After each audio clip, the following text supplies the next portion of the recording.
Recently, there has been a lot of suicides, unfortunately, in my community. I used to go to Glen Oak High School, but I feel for the families, for the people struggling with depression, for the friends that are trying to help but don't exactly know what to do.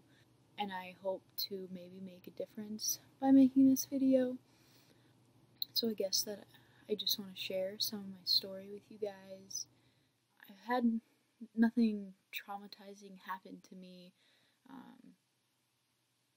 Something like that doesn't need to happen to you for you to be depressed and struggle. But sometimes it does. It started in 8th grade. I think probably around the time that I realized I might be gay, I started to self-harm. And I would pray to God almost every day that He would just take my life so I didn't have to take it myself. I kept telling myself, I'm going to get through this, it'll pass, I can do this on my own, I don't need to tell anyone, I'll be okay. So then my sophomore year comes, and I'm still praying that something will happen to me so I don't have to be here anymore, so I don't have to keep struggling and feel this immense pain every single day. I pray to God this one night and I tell Him that if He does not give me a sign that I need to be here, that I'm going to take my life soon. And at this time, I would sit in the bathroom, sometimes with my dad's gun, just sitting there, looking at it, thinking about how it would be if my family found me. My little sister, she's 15 years old now, she's my best friend. I think how awful it would be if she found me, or my little brother, who is the funniest kid in the world, just how traumatizing that would be for them. But anyways, the night after, I had softball practice.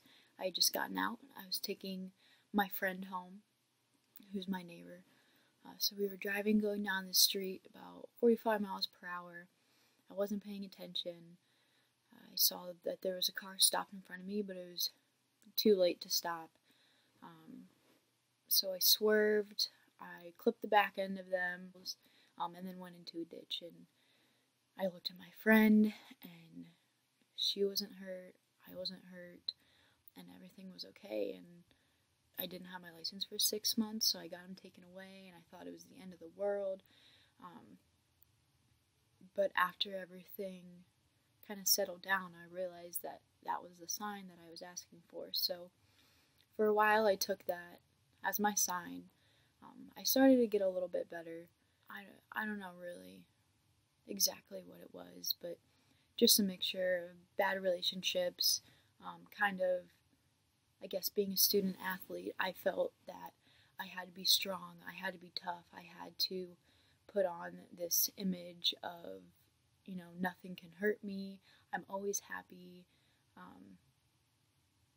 because I don't know, I just felt like I was an athlete, and that's how athletes were, and we weren't allowed to have any room for air like that. So I just felt like I couldn't go to anyone and tell them. The summer going into my junior year, life got bad again, and I came out eventually, told my friends that I was gay, and other people, and it was fine.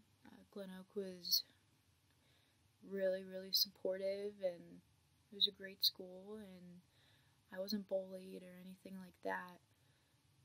But junior year, I decided that I couldn't do it anymore. It was too painful. I couldn't keep going anymore. After a couple days of planning how I was going to do it, I go into my bedroom, I go on my iPad, and I write a little note and set it as my lock screen, lay it on my bed. lock my door, and I had to research some medications that would do some fatal damage, and I lay them out on my bed, and I just start eating them like they're candy, and then eventually I passed out. I don't remember really much, but then I do know, like, I woke up in the middle of the night. I felt awful. It felt like my insides were rotting, and I started throwing up blood. My dad, the next day, when I kept throwing up, he was like, "Are you okay? Like, did you do something, like, stupid last night?" I was like, no, I didn't do anything, because I didn't want anyone to know. But looking back on it, it definitely is a miracle that I survived that. No one should be able to survive that, but I thank God now that happened, and that I'm okay and survived that. Years went on. I graduated, which was a day that I never thought that I would see. Freshman year of college, playing softball. Life is good. I'm still struggling, but I'm pushing through. Then my sophomore year hits. I get a really bad concussion, worsens my depression, contemplated suicide over winter break, but I kind of talked myself out of that. And then the following year comes, which is 2017, fall of my junior year, so last semester. I couldn't do it anymore. I was getting worse. I started self-harming. I had to go to the emergency room one night and get stitches, 13 stitches in my arm. Cut it open. Then a couple nights after that, after planning, I decided that, okay, I'm gonna do this. I can't be here anymore. It is ruining me. I can't be here. So I go out, I get the things that I need,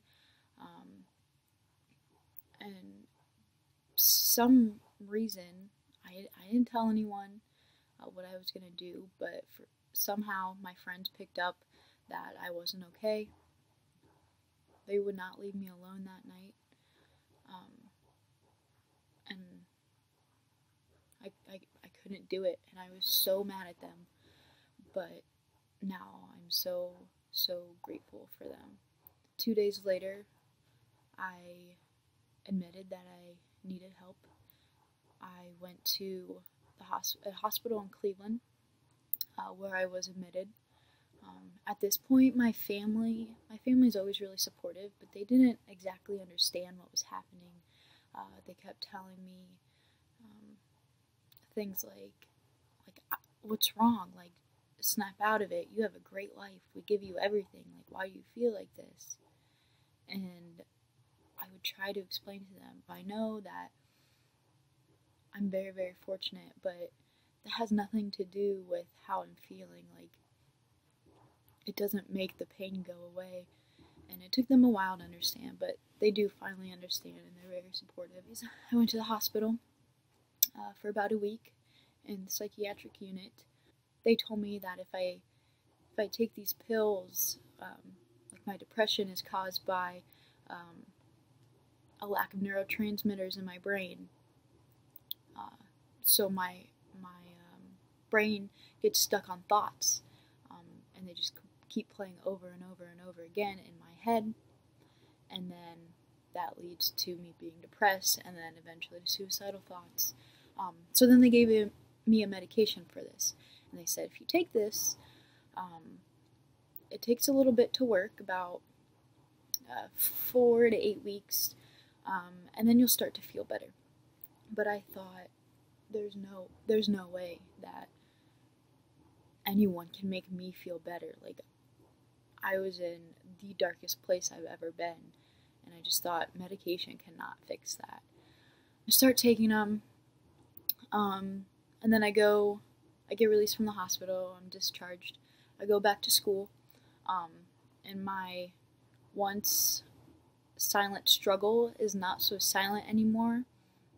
A lot of my friends that didn't know, teammates, they were all made aware of the situation while I was gone. Some staff talked me down to other people because I had a mental illness, and I eventually got suspended off of the softball team because the coach thought that that's what was best for me. I think a week ago I ended up quitting the team just because I love softball, but I feel like fighting for mental illness is something bigger than softball. 3 or 4 months later, after I've been admitted into the hospital, I'm taking my pills. I've seen a counselor, I see a psychiatrist, and for the first time in a long time, I really am genuinely happy. It's important for people out there to know that this is not the end of the world, this situation. Life does go on, and I know that's hard to hear, but please, please, please take it from someone who has experienced this, that it is going to get better. You will be happy. You are not supposed to suffer for the rest of your life. You just need to recognize that you need help, and you need to let others help you. Use the resources that you have around you. And yeah, I guess that's all that I have to say. So I just wanted to share my story, and I hope to potentially start some type of suicide prevention program in the near future. So if anyone is interested in that, please contact me. And thank you for listening.